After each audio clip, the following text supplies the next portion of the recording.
भाई शांत क्या हो गया? तो सारे कुत्ते एक होके भौंकना शुरू कर दिए। बेटा ये है शेर की धार और बजाते ही देगा फाड़। हम बजाए थे, बजाए हैं और बजाएंगे चैला फाड़, चैला फाड़, चैला फाड़।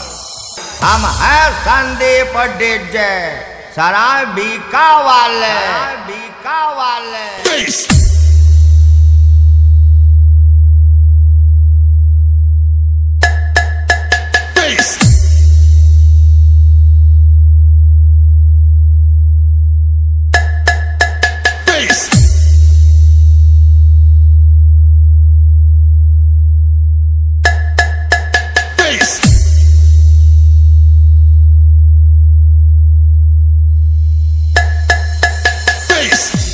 बचवा, पीसा हुआ पत्थर कभी मैदान नहीं होता और बिना कोयला के करंट पैदा नहीं होता। ठीक वैसे जहाँ हम कदम रख देते हैं वहाँ कोई और माई का लाल पैदा नहीं होता। अफसोस ही बात का बा बच्चा कि हम तो हरे जैसे औलाद पैदा कर दी है। 10 नालायक सारे पैदा न होते तो ठीक रहा। हम है संदीप डीजे शराबिका वाले, बीका वाले।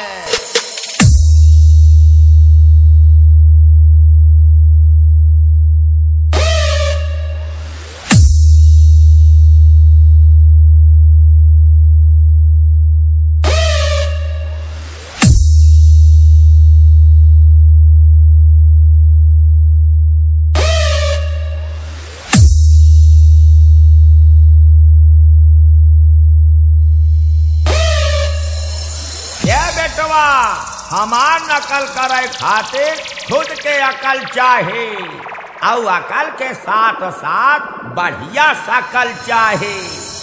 सुअरी है मुँह वाले साले। हम है संदीप डीजे शराबिका वाले, बीका वाले।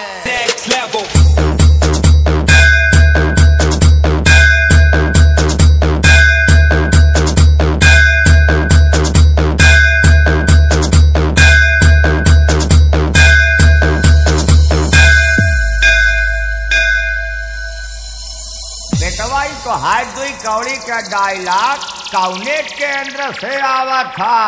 हमका लगत बा ई आकाशवाणी के भका भक केंद्र से आवत बा। अरे हे बेटवा, ये तो हरे घिसा पीटा डायलॉग बजाए से हमार कुछ न उखड़े। उखाड़ा तो हम तो जौन तू 1 महीना में सोचा था ओका हम 2 मिनट में बजाए के गर्दा उड़ाई दे थी। हम ही विक्रांत बेटवा विक्रांत। हमका पावे खातिर तो हरे चूसनी से दूध पिए से काम ना चले। कुछ नवा करा नवा बच्चा।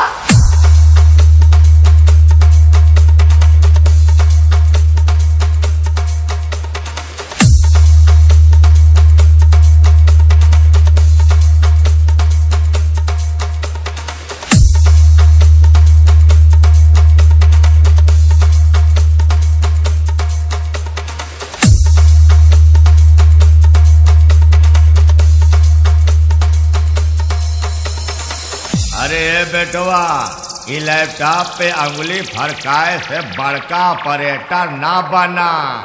पहले कायदे से बजावे सीखा, नहीं तो अपने कमेटी वाले से ठोका जाब्या, ठोका। सारी बोकरादी ढील हो जाई।